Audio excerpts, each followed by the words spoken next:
Hậu quả nghiêm trọng.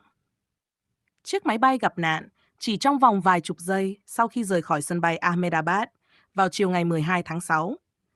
Nó đã lao xuống khu ký túc xá Trường Y, gây thương vong lớn. Trong số 230 hành khách, có 169 người quốc tịch Ấn Độ, 53 người Anh, 7 người Bồ Đào Nha và 1 người Canada, cùng 12 thành viên tổ bay.